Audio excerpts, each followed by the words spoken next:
Hello दोस्तों, Shiv education channel पर आपका स्वागत है। हम तैयारी कर रहे हैं राजस्थान पशु परिचरक की। और राजस्थान पशु परिचरक के अंदर इतिहास, कला, संस्कृति और भूगोल है। हमने इतिहास का एक पार्ट उठाया था, उसके बाद हम देखते हैं कि राजस्थान भूगोल को कंटिन्यू करते हैं और ऐसे करके हम पूरा सिलेबस करेंगे कंप्लीट। आप ये टेंशन ना ले कि सिलेबस होगा या नहीं होगा। राजस्थान जीके वाला तो सिलेबस हो जाएगा, बल्कि जो पशुपालन है, पशुपालन से संबंधित ट्रिक, उनसे संबंधित कुछ पॉइंट्स आपको बता दिए जाएंगे, क्योंकि पशुपालन की आपको क्लास कर दी जाती। लेकिन आप क्या है कि बिल्कुल भी चैनल को सपोर्ट नहीं करते हैं, नहीं व्यूज आते हैं। इसलिए अगर आप इनको सपोर्ट करते हो तो आपको जरूर ही आगे वीडियोस मिलेंगे। आज पढ़ते हैं राजस्थान का भूगोल, और राजस्थान के भूगोल में हम देखते हैं सामान्य परिचय, क्योंकि राजस्थान के भूगोल में काफी चीजें बदल भी रही है और आगे भी बदलेगी। ये सब क्लियर होगी तब जब आर्थिक समीक्षा आएगी। तो क्या पूरा भूगोल बदला है? हमें सिर्फ भूगोल के आंकड़े भी याद नहीं करने की, उसके कितने जिलों से सीमा बनाता है, कितने जिलों से नहीं बनाता है, ये चीजें हम तभी कवर कर पाते हैं जब इनका ऑफिशियली डाटा हमारे पास आ जाएगा। तो फिर अब हम क्या पढ़ेंगे, क्योंकि भूगोल में से बहुत सारे क्वेश्चन आते हैं। अभी आपने आरएस प्री का क्वेश्चन देखा होगा, उसमें से जो अभी चेंज हुए हैं उनमें से कुछ भी नहीं पूछा। फिर आगे क्या पूछने की संभावना है? क्वेश्चन सारे वो ही बनने हैं। भूगोल में नदियां कहाँ से निकलती है, कैसे निकलती है, वो निकलती है, ये सारी कवर हम कर लेंगे, क्योंकि हमें पता है कि 50 जिले बन चुके हैं। 3 जिले की घोषणा हुई है, लेकिन उन्हें स्वीकृति नहीं मिली है, उनकी अधिसूचना जारी नहीं हुई है।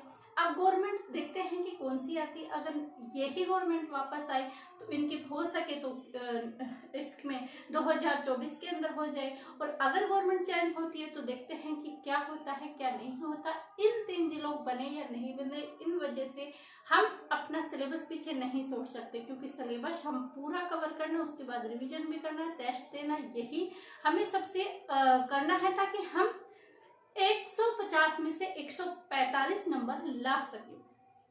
अब आती है कि भूगोल में हम देखेंगे इनके तथ्य, और जो आंकड़े हैं वो आंकड़े कौन सी जिला कितनी जिले लगती है, और ये सारे आंकड़े हम बाद में देखेंगे।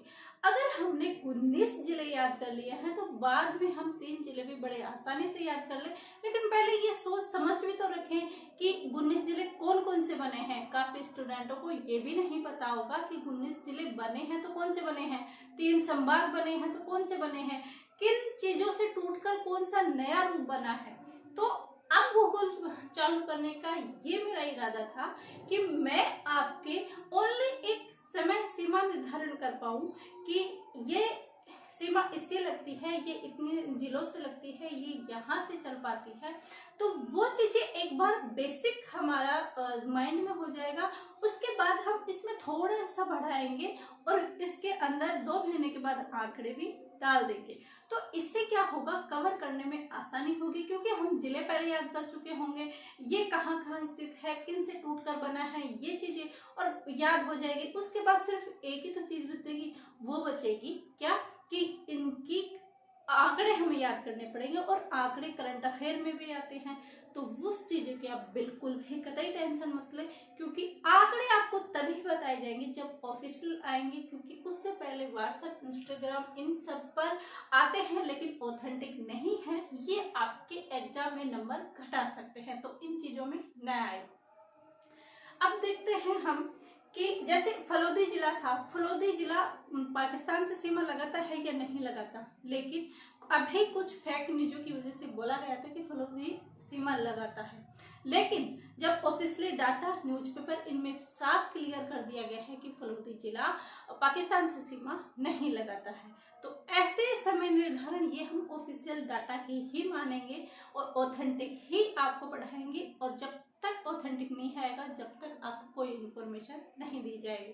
तो चलिए आज पढ़ते हैं राजस्थान का नॉर्मल परिचय, और इसके आगे भी पूरी सही चीजें आपको पढ़ाने की कोशिश की जाएगी। हो सकता है एक आदि मानव भूल हो भी जाती है, तो उस पर ज्यादा गौर करोगे तो आपका ही टाइम खराब हो जाएगा। अगर मेरे से गलती होती है तो मैं उसे दूसरे दिन जरूर कवर करने की कोशिश करूंगी, वैसे होगी नहीं, क्योंकि ये सारे भूगोल और ये ज्योग्राफी सारी अंगुलियों पर रहती है इतनी बार पढ़ाने के बाद। तो चलिए देखते हैं हम देखते हैं राजस्थान को भूगोल, राजस्थान भूगोल में देखते हैं तो हम देखते हैं राजस्थान। सर ये राजस्थान आया कहाँ से? पहले क्या राजस्थान नाम की कोई चिड़िया रहती थी?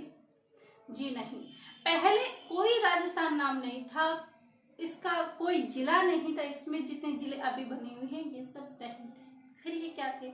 ये सिर्फ रियासतें थी, ठिकाने थे।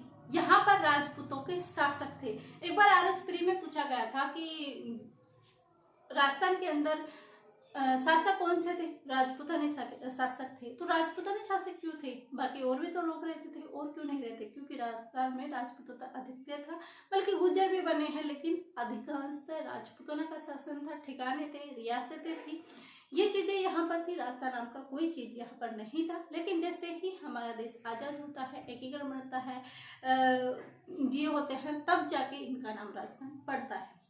इसके अंदर फर्स्ट क्वेश्चन ये आता है कि अगर हमें राजस्थान का सबसे प्राचीन तब अगर नाम मिलता है तो कहाँ मिलता है? क्या लिखा है? राजस्थान शब्द का सबसे प्राचीन उल्लेख कहाँ मिलता है? तो क्या आपने गोसुंडी शिलालेख का नाम सुना है? जी जरूर, बिल्कुल सुना होगा। तो गोसुंडी जो शिलालेख है कहाँ पर है? गोसुंडी शिलालेख कहाँ पर है? चित्तौड़गढ़। गोसुंडी शिलालेख कब का है? 532 ईस्वी। इसमें क्या नाम मिलता है? क्या राजस्थान मिलता है? जी नहीं, इसमें राजस्थान नहीं मिलता। फिर क्या मिलता है? इसमें मिलता है राजस्थानीय, क्योंकि राजस्थान में रहने वाले लोगों को क्या बोलते हैं, और ये आज भी हम बोलते हैं कि राजस्थान में हम राजस्थानीय हैं। हम अभी भी ये शब्द यूज करते हैं कि हम राजस्थानीय हैं। कहीं दूसरी जगह जाते हैं तब भी बोलते हैं कि हम राजस्थानीय हैं, तो आज भी हम ये वर्ड यूज करते हैं। तो अगर क्वेश्चन आए कि राजस्थान शब्द का सबसे प्राचीन उल्लेख कहाँ मिलता है, तो गोसुंडी शिलालेख में मिलता है। कब का है ये? 525 ईस्वी का है। और क्या नाम मिला इसके अंदर? क्या राजस्थान मिला? जी नहीं, यहाँ पर मिला कि राजस्थानी। सेकंड, ये तो आपने पहला बता दिया, फिर सेकंड क्या होगा? सेकंड होगा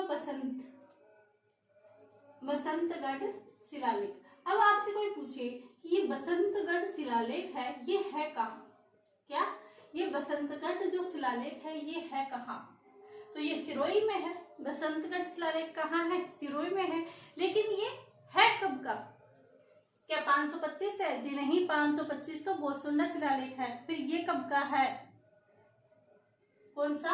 ये 532, ये एक साल बाद 625 ईस्वी के अंदर। क्या 625 ईस्वी के अंदर हमें मिलता है। क्या मिलता है यहाँ पर? राजस्थान शब्द का उल्लेख मिलता है, सबसे प्राचीन उल्लेख। क्या राजस्थान मिलता है? जी नहीं, यहाँ पर भी हमें राजस्थान नहीं मिला। यहाँ पर राजस्थानीय कहने लगे और यहाँ पर राजस्थान द्वितीय कहने लगे। यहाँ पर राजस्थान द्वितीय कहने लगे।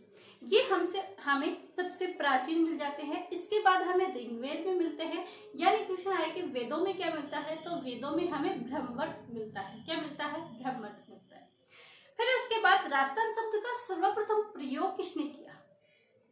इन्होंने राजस्थानी बोल दिया, राजस्थान द्वितीय बोल दिया, लेकिन राजस्थान कब बोला? किसने बोला? तो सर्वप्रथम राजपूताना। सबसे बोलेंगे राजपूताना। तो राजपूताना, क्योंकि यहाँ पर राजस्थान द्वितीय हो तो गया राजस्थान, और राजपूताना क्यों बोला गया? क्योंकि यहाँ पर राजपूतों का शासक सर्वाधिक था, सर्वाधिक राजपूतों का शासन था। तो सर्वप्रथम राजपूताना किसने बोला था? जॉर्ज थॉमस ने। किसने बोला था? जॉर्ज थॉमस ने। किसने बोला था? सर्वप्रथम राजपूताना किसने बोला था? जॉर्ज थॉमस ने 1800। और एक इनकी बुक प्रकाशित करवाई थी। किसने करवाई थी? बुक लिखी थी किसने? जॉर्ज थॉमस ने। लेकिन प्रकाशित किसने करवाई थी? फ्रैंकलिन ने। एक मिनट, इनकी बुक लिखते हैं अपन पहले। जॉर्ज थॉमस की एक बुक थी, क्योंकि नहीं तो कंफ्यूजन हो जाएगा। The military memorials, the military memories of mister George Thomas. The military memories of mister George Thomas किसकी पुस्तक थी? जॉर्ज थॉमस की। क्वेश्चन ये भी आ सकता है कि the military memories of mister George Thomas किसकी बुक थी? तो वो बुक किसकी थी? जॉर्ज थॉमस की। लेकिन इसने प्रकाशित नहीं करवाया था। फिर प्रकाशित कब हुई थी? किसने करवाया था? तो इसको जो प्रकाशन का काम किया, किसका प्रकाशन का काम किया था, वो किसने किया था? 1805 में। 1805 में किसने किया था? फ्रैंकलिन ने। इसने प्रकाशन करवाया था। इसने तो लिखी थी, बल्कि प्रकाशन कब आया? 1805 में फ्रैंकलिन ने इसका प्रकाशन करवाया था। और इसमें हमें नाम क्या मिला? राजपुताना। तभी तो इसमें हमें मिलता है कि राजपुताना लिखते, बल्कि जॉर्ज थॉमस तो बुक लिख के चले गए थे। अगर ये प्रकाशित नहीं करवाते तो हमें राजपुताना का शब्द का उल्लेख नहीं मिल पाता। कहाँ से मिलता? हम पढ़ ही नहीं पाते। फिर उसके बाद आता है कि colonel James Tod. Colonel James Tod को क्या कहते हैं? घोड़े वाले बाबा। तो घोड़े वाले बाबा थे, इन्होंने क्या बोला? ये थोड़े ना चुप बैठने वाले थे, ये भी कुछ ना कुछ तो बोलेंगे। भाई जॉर्ज थॉमस ने बोल दिया, ऋग्वेद में ये लिखा हुआ है, हीराचंद्र ओझा ने अलग कुछ बोल दिया, इन सब ने बोला। तो कर्नल जेम्स टोड तो वैसे आए हुए थे बोलने के लिए, ये कैसे चुप रह सकते थे? तो फिर इन्होंने क्या बोला? इन्होंने क्या बोला? राजस्थान, रायथा और रजवाड़ा। ये भी ये बोला भाई आप एक एक नाम देते हो। इन्होंने क्या बोला? भाई आप तीनों मिलकर 3 नाम दिए हो ना, तो मैं खुद अकेला इतनी कैपेसिटी रखता हूँ कि 3 नाम मैं खुद दे सकता हूँ। तो खुद दे सकता हूँ, तो कौन कौन से दिए? राजस्थान, रजवाड़ा और राजस्थान। ये नाम किसने दिए? ये नाम किसने दिए? राजस्थान, रजवाड़ा, राजस्थान। कारण ज्येष्ठ। इसने 3 क्यों दिए? इसने 3 इसलिए दिए क्योंकि ये तो महान व्यक्ति था। इसने बोला कि अगर आप इतने मिलकर अब तक ऐसे कर रहे हो कि 3-3 नाम दे रहे हो, तो मैं भी 3 नाम दूंगा। और इसने नाम दिया राजस्थान, रजवाड़ा और राजस्थान। और ऋग्वेद में मैंने आपको अभी बताया कि ऋग्वेद में क्या मिला? ब्रह्मवर्त। ब्रह्मवर्त। अगर पूछा ऋग्वेद में राजस्थान शब्द का उल्लेख किया गया था, तो क्या किया गया था? ब्रह्मवर्त। और अगर पूछा जाए कि वेदों में क्या किया गया था, तो ऋग्वेद वेदों में आता है, तो ब्रह्मवर्त हमारा आंसर होगा। ये हमने देखा कि राजस्थान के जो नाम है वो किसने दिए, कैसे दिए, क्या दिए। आई होप आपको क्लास में ही याद हो गए होंगे। उसके बाद दूसरी देखते हैं कि राज्य को राजस्थान को राज्य को नहीं, राजस्थान को राज्य का संवैधानिक दर्जा, क्या संवैधानिक दर्जा कब मिला? एक तो राजस्थान के रूप में स्थापना हुई थी, इससे पहले इसको संवैधानिक जो दर्जा मिला गया था वो 26 जनवरी 1949 को। कब? 26 जनवरी 1949 को इनको संवैधानिक दर्जा दिया गया था। बल्कि राजस्थान के राज्य के रूप में, क्या राजस्थान की राज्य के रूप में स्थापना होती है 30 मार्च 1950। यानी एक साल पहले इसका संवैधानिक ढांचा तैयार हो गया। भाई इसको हम इन लोगों ने ये राजस्थान नृत्य, राजस्थान, रजवाड़ा, राजस्थान ऐसा सबको बोला है, तो हम राजस्थान नाम रख देते हैं। और राजस्थान ये संवैधानिक दर्जा तो इसको 26 जनवरी 1949 को दे दिया गया। लेकिन राजस्थान राज्य के रूप में जो इसकी स्थापना हुई, इसका मूर्त निकला, वो कब निकला? 30 मार्च 1950 में। और जो वर्तमान स्वरूप जब सामने आया, कब आया? 1 नवंबर 1956 इसका वर्तमान से। ये तीनों क्वेश्चन पता नहीं हर एग्जाम में पूछा जाता है।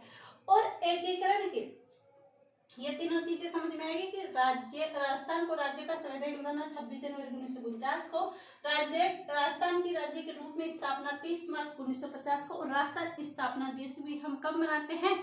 30 मार्च को। फिर वर्तमान रूप 1 नवंबर 1956 को हुआ। और एकीकरण के समय राजस्थान शब्द का उल्लेख कब हुआ था? दूसरे और छठे चरण में। दूसरे व छठे चरण में क्या हुआ, राजस्थान शब्द का उल्लेख हुआ था इसके अंदर, एकीकरण के अंदर। एकीकरण में राजस्थान शब्द का उल्लेख कब हुआ था, दूसरे और छठे चरण के अंदर एकीकरण के इसमें राजस्थान शब्द का उल्लेख हुआ था। ये भला है क्वेश्चन अगर आ जाए तो। ये राजस्थान का भूगोल हमने पढ़ा और नामकरण पढ़ा। इसके आगे भी क्लासें हम लेंगे और कंटिन्यू करेंगे। पूरी क्लासें पशु परिचर्यक की कंप्लीट कोर्स करने की कोशिश करेंगे अगर आप हमें सपोर्ट देंगे तो। यह वीडियो आपको कैसा लगा कमेंट करके जरूर बताएं। वीडियो को लाइक शेयर एंड सब्सक्राइब कीजिएगा। आप सभी का धन्यवाद। Thank you.